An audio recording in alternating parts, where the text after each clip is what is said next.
E hoje nós vamos falar sobre intimidação. Eu ministrei essa palavra num tempo atrás, aí esses últimos dias, e o Espírito Santo falou muito forte ao meu coração hoje, que era para falar sobre o espírito de intimidação.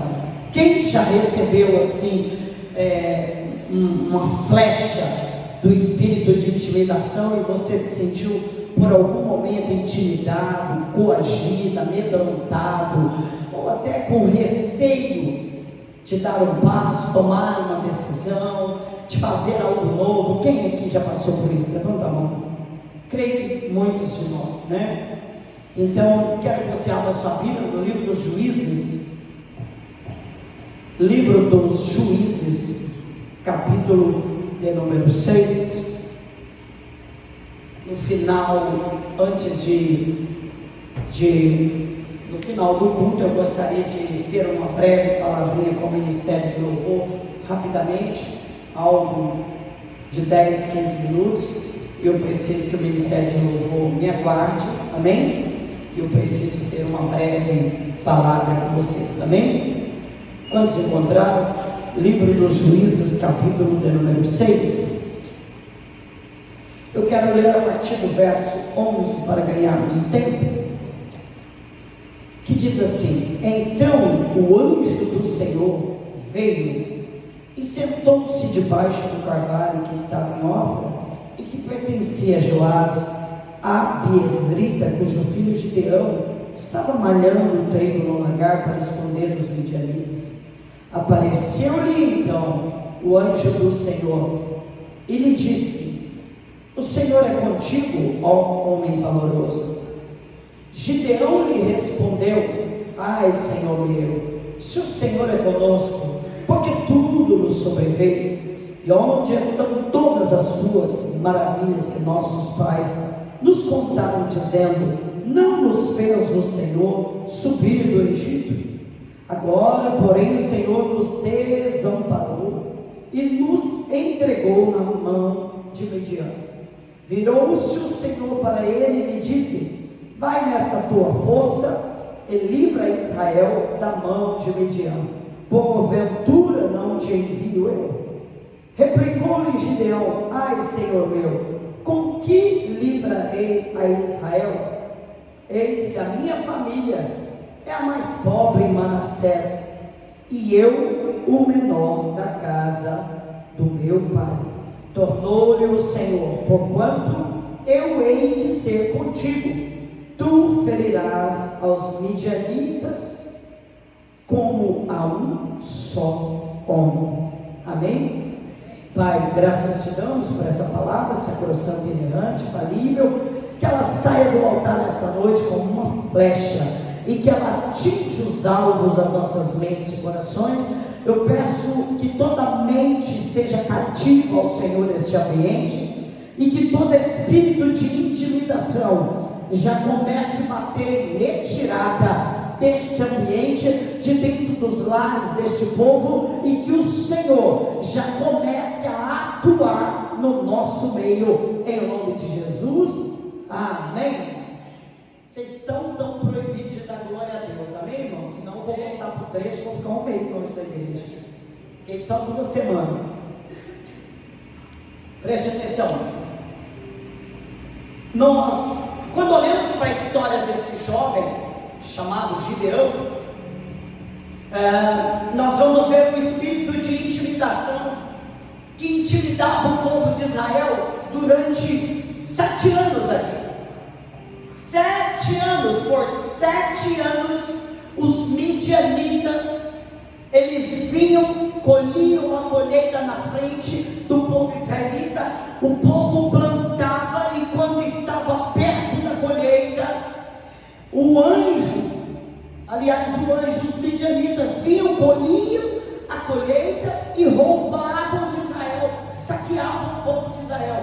Ou seja, eles tinham o trabalho do plantio, porém quando chegava a época da colheita, eles vinham na frente o inimigo e simplesmente saqueava, roubava, tirava a colheita deles.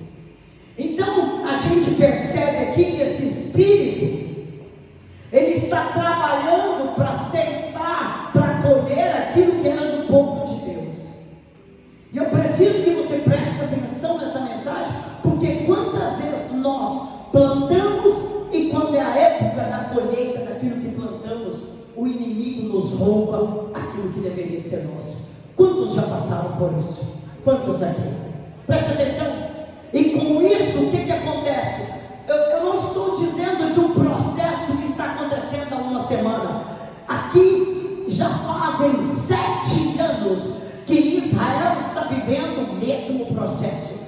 Eu já vim cheio de Deus liberar sobre a tua vida, porque eu não sei há quanto tempo o inimigo está roubando você, há quanto tempo o inimigo está saqueando você, quer seja material, quer seja emocional, ou até mesmo espiritual ou sentimental. Mas eu já quero profetizar que hoje o espírito de intimidação vai bater em retirada, porque você se posicionará como Gideão e vai proteger o que Deus te deu. Jogue a mão para o alto e diga amém.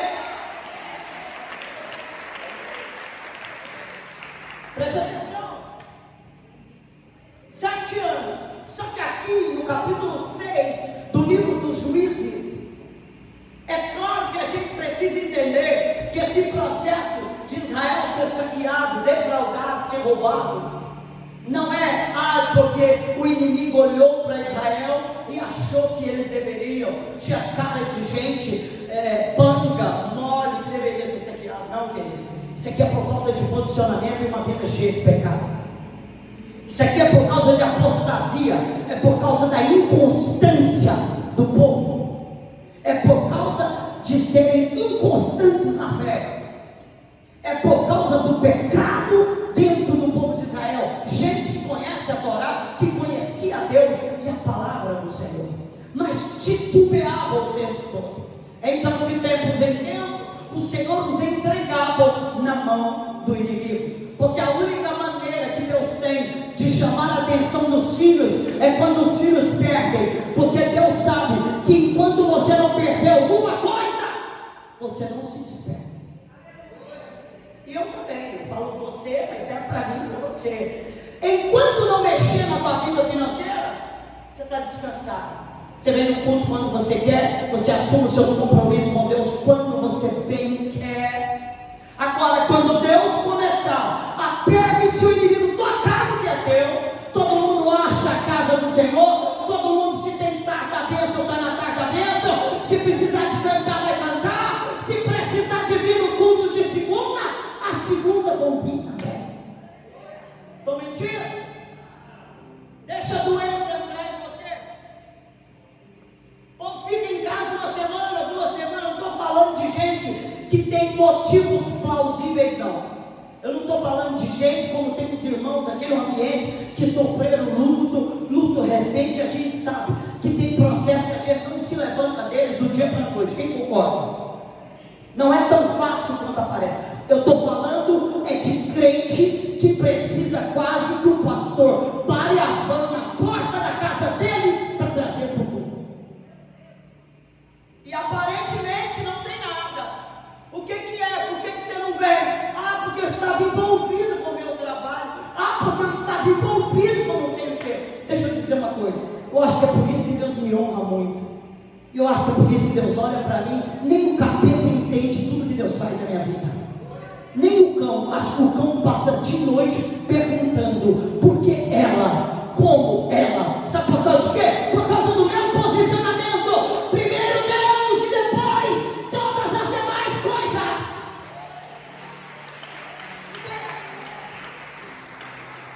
Eu posso ter culto todo dia. Se eu tiver, eu só não venho se eu estiver ocupado, querida.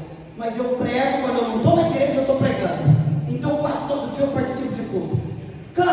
Cansa, muito, fisicamente cansa, mas para mim não tem lugar melhor para estar do que aqui. Não existe melhor lugar. Se tu gosta de ficar em casa vendo Netflix, eu não vejo televisão. Eu estou quase uma deusa morando, não vejo televisão. Muito raro. Na minha casa ninguém me vê assistindo televisão. Estou aqui na frente dos meus filhos, na frente do meu marido, minha filha está ali. Muito raro você me ver com uma televisão ligada. Muito raro. Estou mentindo? Estou mentindo, Nicolau? Pode contar quantas vezes meus filhos me veem diante de uma televisão. Sabe por quê? Porque o pouco tempo que eu tenho muito mais a fazer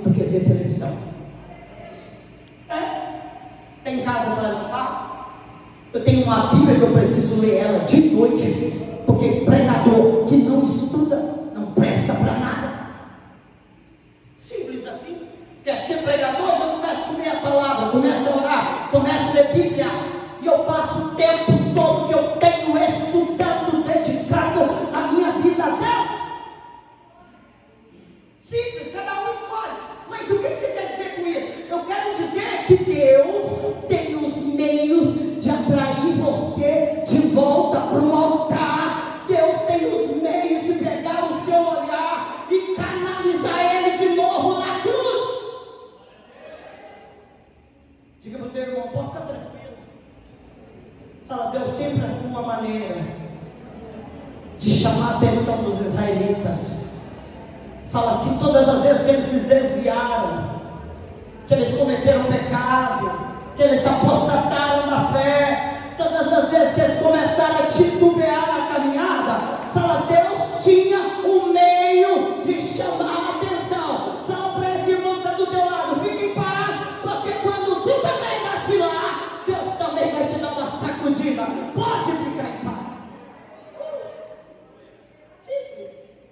Tem gente com a torneira fechada financeira, não cai uma gota de água. Será por quê? A gente fala, é crise, nem tudo é capeta. Para de demonizar tudo. Tem coisa que é você, é a tua entrega para Deus que está 50%. E Deus não é Deus de 50%. Ou é tudo, ou é nada. Tem alguém me entendendo ou já foi todo mundo embora? Presta atenção. Agora Deus está por 7 anos chamando a atenção de um povo que se desviaram do propósito da volta de Deus.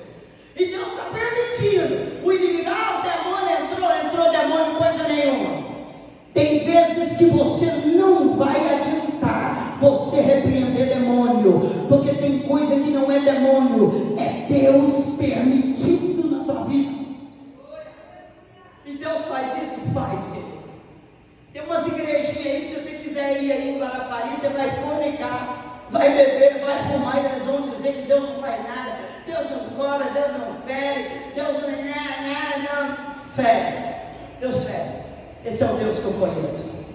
Deixa eu te dizer, 7 anos, Gideão agora, por 7 anos se escondeu. Por 7 anos, quando ele chegava na colheita, todo mundo já tinha levado, os midianitas já tinham cortado o trigo, o cereal, já tinham saqueado. Chegava lá, a lavoura toda colhida, porque o inimigo veio na frente. Será que essa noite não está na hora da gente chegar primeiro? Não.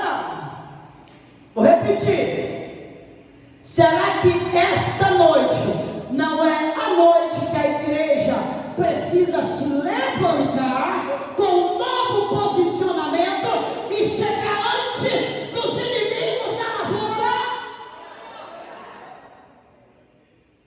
Eu estou acostumada, é luta após luta, querido. Mas você precisa fazer alguma coisa. Não pode ser que a vida do crente é só luta. Quem concorda comigo? Quando o crente só tem luta, aí ele pode começar a perguntar a Deus, porque alguma coisa Deus está fazendo. Porque hoje eu tenho prova, tenho várias. Eu tenho inimigo que olha na minha cara, me acha feia, não gosta de mim, me odeia. Daqui a pouco me persegue. Eu tenho várias lutas. Só que nem todo dia luta. Tem dia que a Vitória chega de carro forte. Gente, teve dias que a minha Vitória chegou na minha casa de carro forte. Não, você não está entendendo. Então assim, eu tenho dias e dias, e você também, concorda? Só que aqui 7 anos só um tipo de luta. O devorador devorando, tirando, arrancando e levando.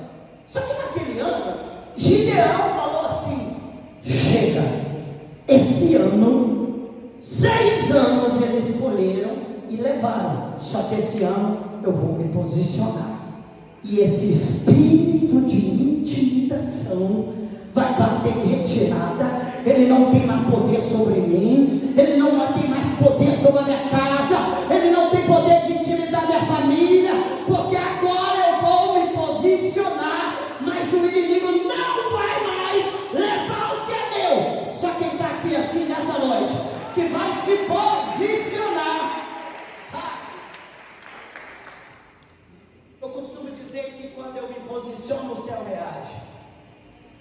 Quando você se posiciona, Deus também reage de uma forma diferente. Deus está só esperando o posicionamento seu. Deus está só esperando você mandar uma mensagem do céu, sinalizar como? Com um posicionamento diferente daquele que você vem tendo. Gideão pegou e falou assim: agora está na hora da colheita. Foi lá, antes do inimigo chegar, colheu tudo e levou para dentro do lagar. Agora, lagar era lugar para malhar trigo? Não. Lagar nunca foi feito para malhar trigo, porque o lugar de malhar trigo é na eira. Se colhia e junto da eira se trabalhava a colheita, e ali eles pegavam e sacavam. Nunca foi em lagar. Lagar era para pisar uvas, inclusive azeitonas para extrair azeite. Esse era o lugar, mas nunca foi para trabalhar a colheita. Só que ele estava com a colheita num lugar impróprio. Nem sempre você vai precisar fazer aquilo que todo mundo acha que tem que ser. Olha para mim, tem gente que está achando que você vai ter que cumprir protocolo, porque diz assim: mas vai chegar um dia que você vai fazer o que ninguém está imaginando que você é capaz, mas talvez seja esse posicionamento que vai livrar você, a tua casa e as próximas gerações. Não, se é para Jesus, está pronto esse direito. Aí fica aquele povo aceitando a desgraça, aceitando a derrota, aceitando o casamento, a deriva, aceitando a vida sentimental medíocre, aceitando a vida financeira saqueada. Fica todo mundo assim, e ninguém se posiciona. Ninguém. Mas aquele dia Gideão foi na frente do inimigo. Eu imagino a cara dos midianitas chegando para colher o trigo, mais um ano. Chega na lavoura, tudo colhido. Eu imagino que eles pensaram: Mateus, eu acho que outros inimigos chegaram na frente. Outros povos hoje tiveram a mesma ideia que nós e chegaram na frente e colheram antes de nós. Tudo o que eles menos esperaram é que os próprios israelitas tivessem a brilhante ideia. Sabe por quê? Porque o diabo ultimamente olha para a cara de crente e fala: esse aí, até hoje, ele foi vencido pela intimidação.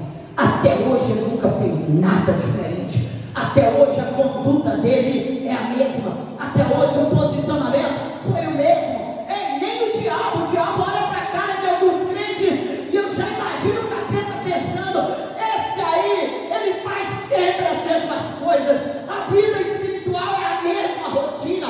O culto que ele oferece ao Deus dele lá dentro do templo é um cultinho fracassado. Ele não vai dar conta de oferecer mais nada. Aí ele vai lá e fala assim: hoje eu vou oferecer uma adoração no altar com o meu nome. Hoje eu vou orar e vou me levantar de madrugada. Em vez de dormir a noite inteira, eu vou pagar um preço, mas o inimigo vai bater em retirada. Estou sentindo que Deus vai dar uma nova estratégia. Quando você se posiciona diferente, Deus também te dá novas estratégias. Quando você se posiciona diferente, Deus te dá novas estratégias. Tem alguém entendendo? Se posicionou e Deus deu uma estratégia. Quando ele falou: o espírito da intimidação esse ano não tem mais poder sobre mim, não vou ter medo, não vou recuar. E aí Deus falou: vou te dar uma estratégia. Leva a colheita e esconde a colheita. Deixa eu fazer uma pergunta para essa igreja: você tem escondido, guardado o que Deus te entregou? Vou repetir: você tem guardado, escondido tudo que Deus te entregou? Você tem guardado seu ministério, seu chamado, a sua família? Você tem guardado, protegido os seus dons? Você protege os seus filhos na oração?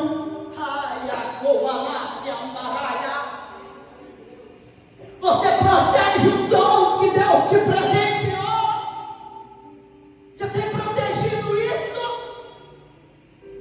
porque nada mais, nada menos ele estava protegendo a colheita que não era só dele.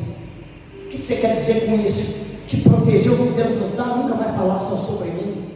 Vai falar sobre mim, sobre a minha casa, sobre os meus filhos, vai falar sobre a igreja que está no meu aprisco, vai falar sobre aqueles que estão próximos a mim. Quando você protege o que Deus te deu, você vai salvar você e mais uma meia dúzia de gente.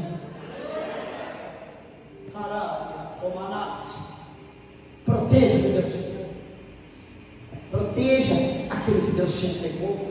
Olha para mim, ele está lá malhando o trigo e ele não contava com a visita ilustre do Senhor naquele culto, naquele momento dentro do lagar. E ele está lá protegendo a colheita. Foi esse ano nós vamos tocar, esse ano nós não vamos entregar mais. E tá ali. De repente, numa aparição teofânica, Deus se apresenta a ele. Uma teofania de Deus, era Deus em forma de anjo. E Deus vai lá e chama um fracassado, um medroso de valente. Quem aqui já teve medo? Olha para mim. Quem aqui já se sentiu incapaz? A abordagem de Deus com ele é tremenda. Deus vai chamar ele de homem de valor. Deus vai dar a ele adjetivos que ele julgava não possuir. E eu acho linda essa mania de Deus olhar para mim e ver em mim aquilo que ninguém vê. Não. Eu acho linda essa mania de Deus olhar para você e enxergar em você adjetivos, qualidades que você nunca imaginou possuir, que ninguém nunca disse que você possuía. Aí vem Deus e fala: valoroso, guerreiro, e chama de forte quem é fraco, chama de grande quem é pequeno. Urapaia como a massa amarrada. Chama de gigante quem se sente anão. Chama de valoroso quem não tem valor nenhum para as pessoas. Fala para o teu irmão: esse é o Deus que você serve. Fala, ele sempre vai ver em você aquilo que ninguém vê em você. Fala, ele enxerga em você aquilo que ninguém ainda conseguiu ver.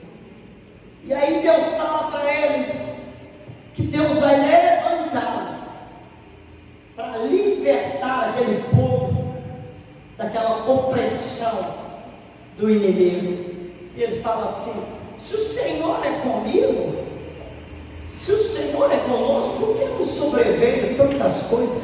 Quem aqui nunca perguntou para Deus: se o Senhor está comigo, por que eu estou passando tudo isso? Quem já perguntou? Não é assim? Todo mundo já fez essa pergunta. Aí olha que Deus vai responder.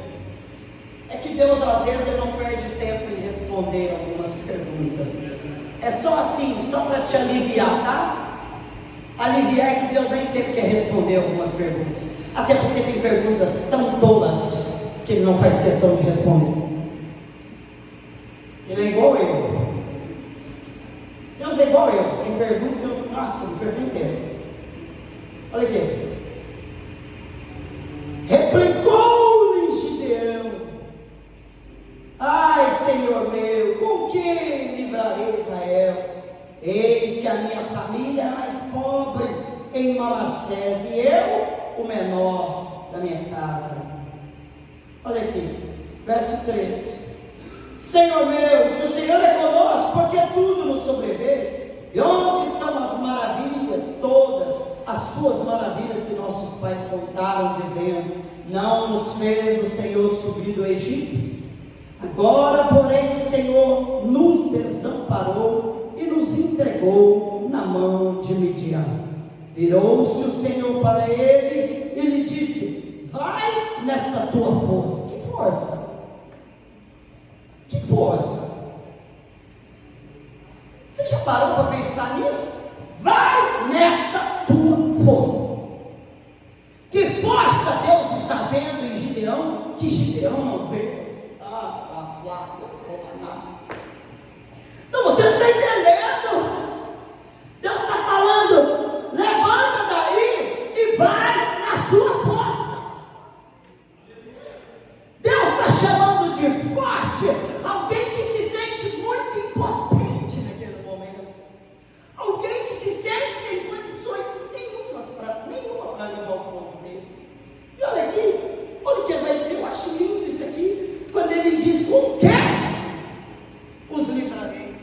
E o Senhor responde para ele: eu serei contigo. Será que a presença de Deus te basta? Não, deixa eu perguntar de novo. Será que se Ele for com você é suficiente? Será que se Ele estiver com você será suficiente? Ele está dizendo: eu serei contigo.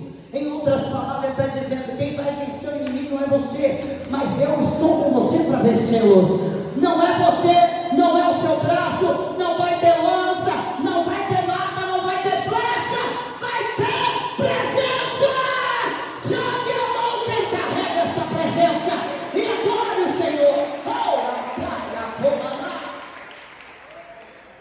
Estou sentindo Deus. Eu estou sentindo Deus. Dá uma sacudida nesse trem tradicional que está do teu lado. Pelo amor de Deus. Sacode esse crente tradicional, quebra o gesso dele e fala para ele: tem garantia de presença para você nesta noite. Fala: tem garantia de presença. Tu não vai sozinho, tu não vai enfrentar essa situação sozinho. Tu vai mandar esse espírito de intimidação embora no nome dele. Presta atenção. E aí, quando Deus fala que Ele vai ser com ele, que Ele vai livrar o povo de Israel das mãos de Midian, Ele fala: eu sou o menor da casa e o menor da tribo de Manassés. Aqui tem um segredo. Por quê? Por que Gideão faz essa declaração? A nossa tribo é a menor, meu povo é o mais pobre e eu o menor da tribo de Manassés. Por quê? Manassés, quem se lembra dos filhos de Jacó? Os filhos de Jacó, 10 dos 12, somente 10 são tribos, se tornam tribos legitimadas. Porém, 2, Levi, que não tem possessão de terras, e agora Manassés, que é filho de José, mas não é filho de Jacó. Então o filho de José, Manassés, que foi o primogênito, que deveria ser a 11ª tribo por ordem e legitimidade, não se torna a 11ª. Por quê? Porque Jacó, ao morrer, troca a mão. Quem já leu? Quem gosta de história, quem estuda a Bíblia? Quando o pai de José vai morrer, pede que José traga os filhos para que ele abençoasse. Todo mundo lembra dessa prática. Quando o pai, antes de morrer, vai liberar a bênção sobre os filhos de José, ele troca a mão, ou seja, e ele impõe a mão da bênção sobre a cabeça de Efraim. E agora Manassés fica para depois. Ou seja, o primogênito é Manassés, inverte a ordem. Agora, pela lei e pela bênção, agora Manassés é o segundo, Efraim é o primeiro. Presta atenção. Agora, quando eles vão se tornar tribo, Manassés, porque não é a bênção não está com ele agora vai para a 12ª tribo. Ele é o último. É o último. Quem deveria ser a 11ª? Levi, que não tem possessão de terras. Tudo bem. Por que ele está fazendo essa declaração? A nossa tribo é a mais pobre, é a 12ª. A gente não tem muita coisa. Nós não temos um nome, nós não somos um clã, nós não fazemos parte da elite das melhores tribos, nós não temos os homens mais preparados, não temos nada. Eu sou o menor da tribo e o meu povo é uma tribo pobre. Presta atenção. Por que ele está falando isso?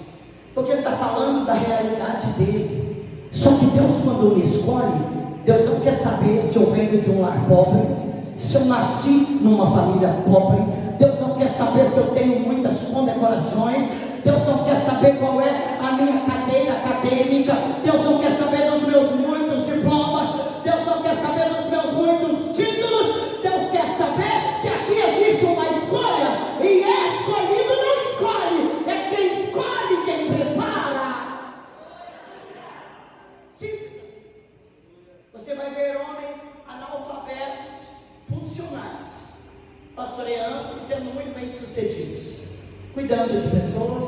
dando o melhor deles. Eu conheci vários, e praticamente analfabetos funcionais, não tem condição nenhuma para nada. Mas a gente, como a gente imagina que todo pastor tem que ter uma faculdade, tem que cursar uma carreira acadêmica, tem que ter um curso de teologia, bacharelado nisso, tem que conhecer de história, tem que conhecer filosofia da religião, e hermenêutica, homilética, tem que dominar exegese. A gente imagina isso. Presta atenção. Só que aí Deus olha para a gente e fala: não adianta você ter tudo isso e não ser cheio do Espírito Santo. Não adianta você ter tudo isso e não carregar a minha presença. Tem gente que conhece demais, mas não tem a presença por perto. Deixa eu te contar, se encha de Deus e o resto Ele faz. Mas com isso também não estou dizendo que você tem que se abster do preparo, claro que não. Aí é com você, porque se é despreparado, você se resume aqui. Agora, se você é preparado, o leque abre. Então, não pense que eu vou continuar então nessa vidinha rasa, que você vai ficar aí. Agora, se tu quer, projeção, invista em você. Invista na tua vida com Deus. Invista na tua caminhada com Deus. Presta atenção. Agora, ele fala de um sentimento de quê? De alma. Quem já teve complexo de inferioridade aqui? De verdade, seja verdadeiro com você, não fique de mentirinha não. Já teve complexo de inferioridade? Chegou na escola, falava assim: nossa, a minha amiga tinha a melhor mochila, os melhores lápis, eu queria ser assim, não tive acesso a isso. Quem já teve? É bom? Não é bom. A minha mãe era cigana de origem de berço. E eu tinha um problema, eu me senti inferior na escola por um tempo. Imagina uma pessoa do meu caráter, sanguíneo, colérico, passar por isso. Passei por pouco tempo, e eu vou te explicar por quê. Porque todas as vezes que eu chegava na escola, eles falavam: a filha da cigana, a filha da cigana. E eu tinha um pavor de ciganos, e eu não entendia como que eu sou filha de uma cigana, se eu detesto esse povo. Eu falava: não, chegou um tempo que eu comecei a olhar para minha mãe e detestava ela. E eu falava assim: por que Deus não me deu outra mãe? Queria ser filha de uma mulher normal, essa que todo mundo chamava de cigana. Tinha vergonha, cruzava com ela na rua, saindo da escola, entrava até para dentro da escola, porque eles iam falar: cigana. O que eu quero dizer? Com isso eu quase desenvolvi um complexo de inferioridade. Não por causa das minhas habilidades ou as minhas qualidades, não, porque isso aí eu sempre fui muito convicta. Por causa da questão da minha mãe, eu me senti inferior aos meus amigos. Eu achava que eles eram normais e eu anormal. Deixa eu te dizer uma coisa. Só que isso durou pouco tempo. Chegou um momento que eu me posicionei como Gideão e falei: quer saber? Cigana é ela. Que ela se vire com o título dela. Cigana é ela que nasceu nesse clã. Eu não pertenço a esse clã, não pertenço a esse povo, eu não sou. E eu bati o pé, me posicionei. Sabe o que aconteceu? E eu tinha 12 anos e me posicionei. Quando falava: você é filha da cigana, eu falava: não sou filha da cigana, eu sou filha da Amélia. Agora, de quem a Amélia é filha não é meu problema. Me posicionei, simples assim.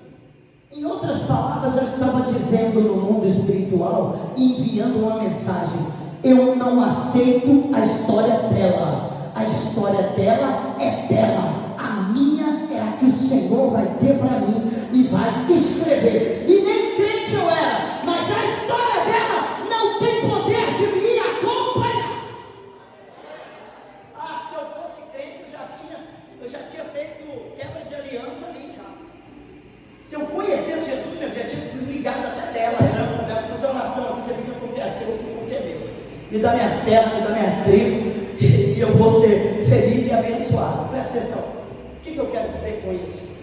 É que, às vezes, nós estamos debaixo de um jugo que caminha com a gente há anos. Há anos. Gideão está com um problema que não é dele, é um problema da casa dele, é um problema da tribo que ele faz parte. Às vezes você está carregando um peso que não é seu. Você está carregando um problema que não deveria ser seu. Olha para mim. Sabe que tem muita gente se suicidando, pensando em se matar? Eu preguei num retiro domingo de uma igreja batista. Sabe quantas pessoas me procuraram e disseram para mim que queriam, naquele retiro era o último culto, porque iam tirar a vida deles? Porque não dão conta mais de carregar peso familiar, carregar problema familiar. Você já parou para pensar que seus filhos podem estar debaixo de um jugo, que eles não precisavam viver esse jugo? Vocês já imaginaram isso? Que a tua família está sofrendo, teus filhos, as pessoas que convivem com você, ou até mesmo você, carregando um jugo que não é seu, um problema que não é seu.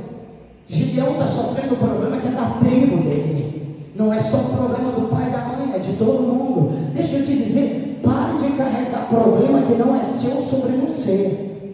O Espírito Santo está me autorizando a liberar.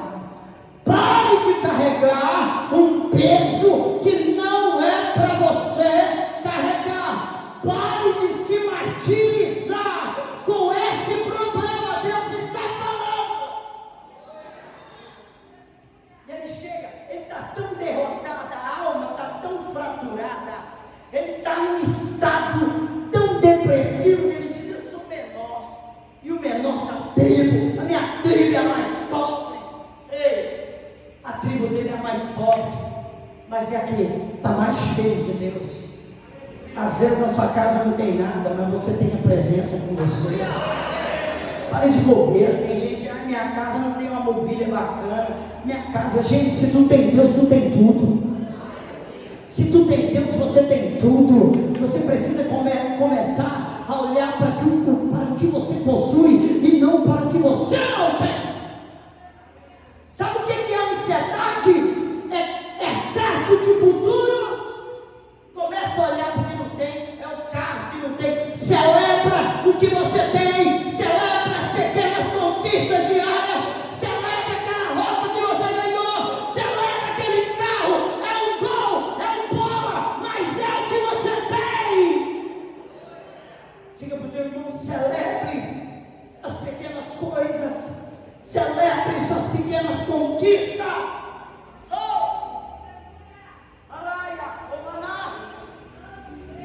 Mas é uma geração de gente ingrata essa geração é ingrata. Meu Deus, deixa eu te dizer uma coisa. Gideão, ele está com um complexo de inferioridade, ele está com a alma abalada, ele está se sentindo menor. Aí o Senhor disse para ele assim: vai nessa sua força. Deus dá uma estratégia para ele. E aí a pergunta é: como que eu vencerei o inimigo? Como que? O Senhor vai nos dar capacete, o Senhor vai colocar escudo no nosso peito. Ele falou assim: só te lembrar que o exército inimigo tem 120 mil cabeças, tá? Vou repetir: o exército do seu inimigo tem 120 mil cabeças de homens. E detalhes: homem bom de espada, homem bom na flecha, homens que correm muito, homens preparados. 120 mil homens. E agora você se levanta. Então tá bom, Senhor, eu vou arrumar o povo, vou juntar minha tropa, vou preparar, já que o Senhor vai conosco, já que o Senhor vai nos dar a vitória. Sabe o que acontece? Ele vai para a guerra. E aqui eu quero caminhar para o encerramento. Ele vai recrutar pessoas para ir com ele para a guerra. Eu aprendo com Gideão e com Deus que às vezes a gente quer muita gente do nosso lado. Às vezes a gente quer imbuir muitas pessoas na nossa vida, orando por nós, clamando por nós. Às vezes a gente quer trazer gente que Deus nem quer que estejam com a gente, nem em oração. Porque tem gente que não venceu nem a guerra deles e quer guerrear pelos outros. Olha para mim.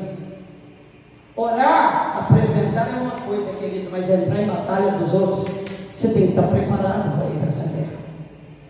E Deus vai ensinar muito aqui. Gideão vai recrutar as pessoas para ir, porque Deus disse que seria com ele. E a princípio ele junta 32 mil. 32 o quê? Parece que ninguém lê Bíblia aqui nessa igreja, gente. 32 mil. Igreja, deixa eu dizer uma coisa. Tenha o hábito de ler Bíblia. Sabe por quê? Pastor Helena é bíblica. Eu estudo muito a Bíblia. Eu queria que os meus discípulos, pelo menos, desenvolvessem o hábito de ler a Bíblia toda. Amém? Quantos vão se comprometer em ler a Bíblia diariamente, toda a Bíblia? Quem vai se comprometer? Leia. Leia, porque quem lê Bíblia não é enganado. Quem lê Bíblia, o diabo não engana ele e ele não come qualquer coisa. Quem ama a Bíblia não come qualquer coisa, não aceita qualquer mensagem, não é alvo de heresia. Deixa eu te dizer, recruta 32 mil homens, e aí ele vem com 32 mil homens, felizinho, Mateus, e fala: opa, não é muita coisa não para 120 mil, mas 32 já faz um barulho. Opa, é ou não é? 32 já dá para dar uma estremecida no inimigo, não é assim? Deus olha para os 32 e fala assim: Gideão, é muita gente. Como assim, Senhor? São muitos homens, muita gente, é só 32 mil, é muito. Ele fala: senhor, tem certeza? A impressão que Gideão tem é que Deus quer que ele morra na guerra. Não, só que Deus aqui não quer que ele morra na guerra. Deus quer entregar a guerra com pouco homem, só para que Gideão não atribua a glória e a vitória a ele, porque a vitória não pode ser de homens, mas do Deus que está comigo. Não, você não entendeu? Deus quer que diminua a quantidade de homens, porque com 32 mil, Gideão ia dizer: eu venci porque eu tinha 32 mil homens bons. Agora Deus está dizendo: não, você não vai vencer com 32 mil homens para reter a glória para ti. A glória sempre será do Deus da guerra. Joga a mão agora. Será? Diga para o teu vizinho: quando tu vencer, jamais diga que foi mérito seu, que foi mérito da sua oração, que foi mérito das suas subidas no monte, que foi mérito dos seus jejuns. Fala: nunca será, sempre será do Deus que está com você.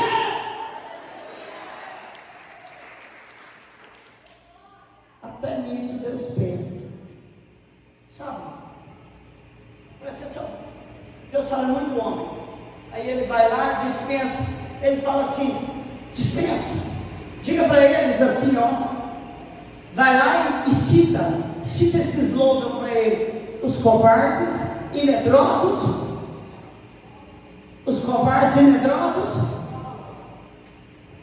Quem aqui gosta de covarde? Levanta a mão. Quem gostaria de ter um amigo covarde? Quem gostaria de ter um companheiro de guerra covarde? Vocês queriam? Ah, gente, tem coisa melhor do que um ou dois corajosos com a gente. Não, fala sério. Eu já contei minha experiência quando eu cheguei aqui em Guarapari. Já contei para vocês, né? Das covardes, irmã da oração. Chamaram para ir para o tal do buraco quente. Buraco quente, senhor, ele tem ali perto da rua da sua casa. Evangelizar um tal de buraco quente. Olha o nome do trem. E eu, recém-chegada da Suíça, batistona, fina, clássica, com as mulheres do manto, do coque, círculo de oração, mulher de oração, mulher de monte, só eu, a batistona desviada, com brinco na orelha e de calça. Porque eu era desviada. Elas me chamavam de desviada. E a besta vai com elas evangelizar o tal do buraco quente. Bobinha, não sabia nem o que era isso. E vai eu lá, aquela ruma de mulher já entrou no buraco quente. E eu atrás. Eu sempre fui mais cheia, mais quadrilhuda. Buraco não dava nem para me passar direito. E eu, só no passinho da abençoada. Assim, passinho da abençoada. De repente eu sinto um cano na minha fronte, assim, epa, eu conheço esse cano. Falei: não pode ser o que eu estou pensando. Aqui, gente, fazendo a obra de Deus, a minha cabeça. Quando eu olho assim, um cano dessa grossura com 38 na minha fonte. Está fazendo o que aqui? Eu falei, eu vim com essas mulheres aqui fazer a obra de Deus. Eu não era assim do jeito que eu sou hoje não, viu, gente? Eu era mais fina, era mais clássica. Eu falei, estou fazendo a obra de Deus. Obra de Deus! Aquela voz ecoava até lá dentro. Quem te mandou aqui? Quem te pagou? Eu falei, vixe, tanta pergunta. Eu falei, moço, pergunta para elas. Quando eu virei assim, cadê elas? Até hoje eu estou procurando elas. Queridos, não ficou uma, mais de 10 mulheres de oração, covardes, me abandonaram naquele beco do tal do buraco quente, que eu tenho pavor quando fala buraco quente com mulher. Mulheres sumiram, que eu lutei anos para descobrir para onde elas caíram no buraco, porque só tinha beco, e um monte de potinha, até hoje. E eu falo, meu Deus, para onde que elas foram? Só que eu descobri que aquele beco ia dar no tal do mangue. Não é isso? Aí, gente, eu falei, será que elas entraram no mangue, entraram dentro do negócio? Elas deram linha. Sabe quem ficou lá? Sou eu, a Batistona, mas eu não fiquei sozinha, porque a presença estava comigo.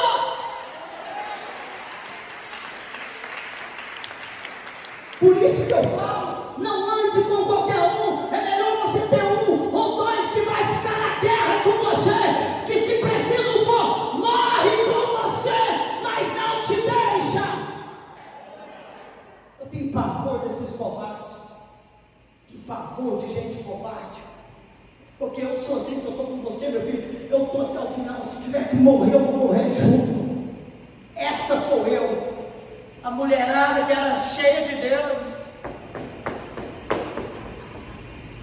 tia Coque e a desviada, loura, de brinco, de calça, que ficou lá. E se Deus não tivesse olhado para mim, nem no buraco, meu buraco ia ficar quente mesmo, que ali eu já ia para o inferno. Não, eu estou te falando, a mão de Deus me resgatou de lá, a mão de Deus, e eu ganhei aquele nome para Jesus naquele dia.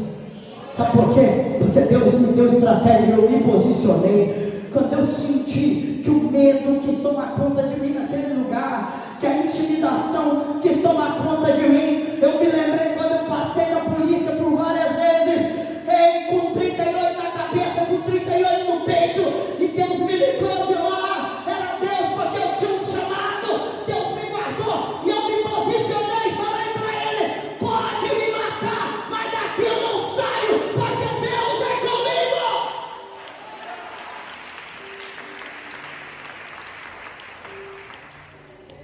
Eu disse para ele, meu filho, tu pode me matar porque eu sei para onde eu vou. Se eu morrer hoje aqui, eu vou me encontrar com Ele na glória. Diga para o teu irmão, tenha certeza para onde tu está indo. Tenha certeza de quem é você. Porque se tu depender de amigos, querido, e se for covarde, eles te deixam e você vai voltar. É por isso que Deus olhou e falou assim, ei, cita aí um slogan para eles vão entender. E diga assim, os covardes e medrosos vão. Quando Gideão falou aquilo, sabe quantos foram embora? 10 mil, não foi? 22? Foram embora. Ele ficou com quase nada. E agora, Deus olha aquele resto que ficou, os covardes e medrosos deram linha. Gente, olha para mim. Quem dera se todo covarde e medroso que andasse com a gente fosse embora.